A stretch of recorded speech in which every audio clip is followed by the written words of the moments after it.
राधे राधे, जय श्री कृष्ण। आइए हम सब मिलकर 16 सोमवार व्रत कथा सुनते हैं। जो प्राणी अपने जीवन में घोर संकटों के बीच फंस गया हो, उसे किसी प्रकार से छुटकारा न मिले तो उसको चाहिए कि वह 16 सोमवार का व्रत करे। भगवान भोलेनाथ की कृपा से थोड़े ही समय में उसके सब संकट दूर हो जाएंगे। 16 सोमवार व्रत की विधि एवं नियम। सोमवार का व्रत चैत्र, वैशाख, सावन, मार्गशीर्ष, कार्तिक मास में प्रारंभ किया जाता है। साधारणतः श्रावण मास में सोमवार व्रत का विशेष लाभ है। उसी दिन व्रत प्रारंभ करना चाहिए। व्रत करने वाले भक्तगण को चाहिए कि प्रातः काल की काले तिल का तेल लगाकर स्नान करें, श्वेत वस्त्र पहनकर मृग चर्म या कुश के आसन पर बैठे, सामने भोलेनाथ भगवान की मूर्ति तथा साथ में बने यंत्र को ताम्र पत्र पर खुदवा कर सामने रखें। चंदन, अक्षत, सफेद फूल, धूप, दीप, भांग तथा काली मिर्च आदि से पूजन करें। शिव जी का ध्यान करते हुए निम्न मंत्र पढ़कर समर्पण करें। कर्पूर गौरं करुणावतारम संसार सारम भुजगेन्द्रहारम सदा बसंतम हृदयारविंदे भवम भवानी सहितम नमामि। इसके बाद कथा का पाठ करें। पाठ के अंत में रुद्राक्ष की माला से ओम नमः शिवाय का 108 बार जाप करें। अंत में भगवान भोलेनाथ की आरती उतारें। इस प्रकार शिव पार्वती की पूजा की जानी चाहिए। अथ उद्यापन विधि। 16 सोमवार का व्रत के बाद व्रत का उद्यापन करना चाहिए। उद्यापन करने से व्रत की पूर्णता होती है। शक्ति और सामर्थ्य के अनुसार स्वर्ण, रजत, ताम्र की शिव पार्वती की मूर्ति बनावें और जल से भरा हुआ कलश स्थापित करें। चंदन, अक्षत, पुष्प, यज्ञोपवीत, धूप, दीप, नैवेद्य एवं विविध प्रकार की सामग्रियों से शिव पार्वती की पूजा करें। पूजन के पश्चात हवन करें। अंत में ब्राह्मणों को भोजन करावें, यथाशक्ति दान दें। अथ 16 सोमवार व्रत की कथा प्रारंभ। एक समय श्री महादेव जी पार्वती जी के साथ भ्रमण करते हुए मृत्यु लोक में अमरावती नगरी आए। वहां के राजा ने सुंदर शिव जी का मंदिर बनवाया। भगवान भोलेनाथ वहीं ठहरने लगे। एक दिन पार्वती जी शिव जी से बोली, नाथ आओ चौसर खेलें। खेल प्रारंभ हुआ। उसी समय पुजारी जी पूजा करने आए। पार्वती ने पूछा, पुजारी जी बताइए जीत किसकी होगी? वह बोले, भगवान भोलेनाथ की। और अंत में जीत पार्वती की हुई। पार्वती ने मिथ्या भाषण के कारण पुजारी जी को कोढ़ी होने का श्राप दिया। पुजारी जी कोढ़ी हो गए। कुछ काल बाद अप्सराएं पूजन के लिए आईं। पुजारी जी से कोढ़ी होने का कारण पूछा। पुजारी जी ने सब बात बतला दी। अप्सराएं बोली, पुजारी जी तुम 16 सोमवार का व्रत करो, महादेव जी ही तुम्हारा कष्ट दूर करेंगे। संध्योपासनोपरांत आधा सेर गेहूं के आटे के 3 भाग बनावे और घी, गुड़, दीप, नैवेद्य, बेलपत्र आदि से पूजन करे। इस विधि से 16 सोमवार कर 17वें सोमवार को पाव सेर गेहूं के आटे की बाटी का चूरमा बनाकर भोग लगाकर बांट दे। फिर स्वकुटुंब प्रसाद ग्रहण करे। ऐसा करने से शिव जी तुम्हारे मनोरथ को पूर्ण करेंगे।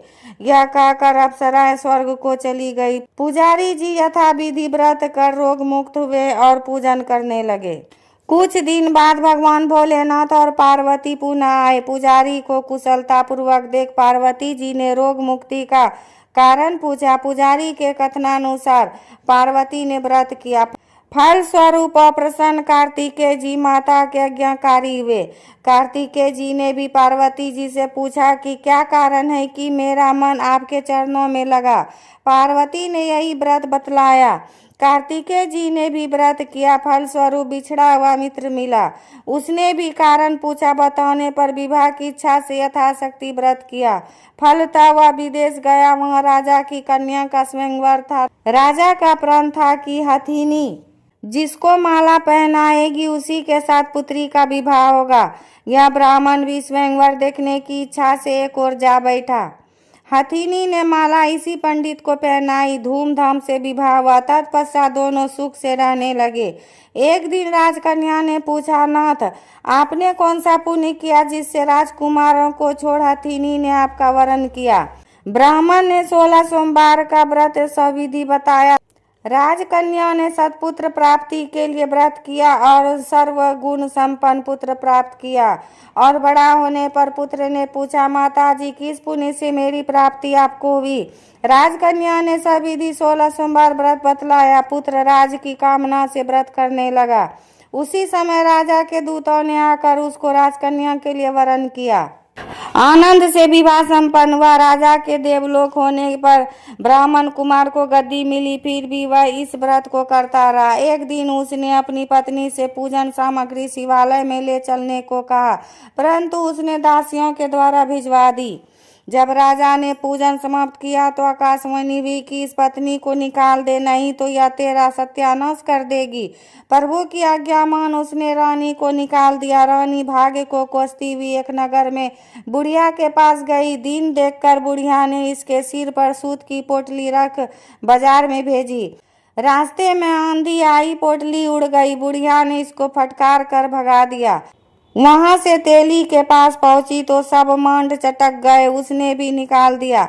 पानी पीने नदी पर पहुंची तो नदी सूख गई। सरोवर में पहुंची तो हाथ स्पर्श होते ही जल में कीड़े पड़ गए। उसी जल को पी आराम करने के लिए जिस पेड़ के नीचे जाती वहीं सूख जाता। वन और सरोवर की दशा देख ग्वाले इसे मंदिर के गुसाई के पास ले गए। यह देखकर गुसाई जी समझ गए कि यह कुलीन अबला विपत्ति की मारी हुई है। धैर्य बंधाते हुए वह बोले, बेटी, तू मेरे यहाँ रह, किसी बात की चिंता मत कर। रानी आश्रम में रहने लगी, परंतु जिस वस्तु से उसका हाथ लगे उसी में कीड़े पड़ जाए। दुखी हो गोसाई जी ने पूछा, बेटी, किस देव की आराधना से तेरी यह दशा हुई है? रानी ने बताया, मैं पति की आज्ञा का उल्लंघन कर महादेव जी के पूजन को नहीं गई। गुसाई जी ने शिव जी से प्रार्थना की। गुसाई जी बोले, बेटी, तुम 16 सोमवार का व्रत करो। रानी ने सविधि व्रत पूर्ण किया। व्रत के प्रभाव से राजा को रानी याद आई और दूतों को उसकी खोज करने के लिए भेजा। आश्रम में रानी को देख दूतों ने आकर राजा को रानी का पता बताया। राजा ने जाकर गुसाई जी से कहा, महाराज, यह मेरी पत्नी है। शिव जी के रुष्ट होने से मैंने इसका परित्याग किया। अब शिव जी की कृपा से इसे लेने आया हूँ। कृपया इसे जाने की आज्ञा दे। गुसाई जी ने आज्ञा दे दी। राजा रानी नगर में आए। नगरवासियों ने नगर सजाया, बाजे बजने लगे, मंगलोच्चार हुआ। शिव जी की कृपा से प्रतिवर्ष 16 सोमवार व्रत को कर रानी के साथ आनंद के साथ रहने लगे। अंत में शिवलोक को प्राप्त हुए। इसी प्रकार जो मनुष्य भक्ति सहित और विधि पूर्वक 16 सोमवार व्रत को करता है और कथा सुनता है, उसकी सब मनोकामनाएं पूर्ण होती है। अंत में शिवलोक को प्राप्त होता है। आरती। जय शिव ओंकारा, भज शिव ओंकारा, ब्रह्मा विष्णु सदा शिव, अर्धगंगी धारा।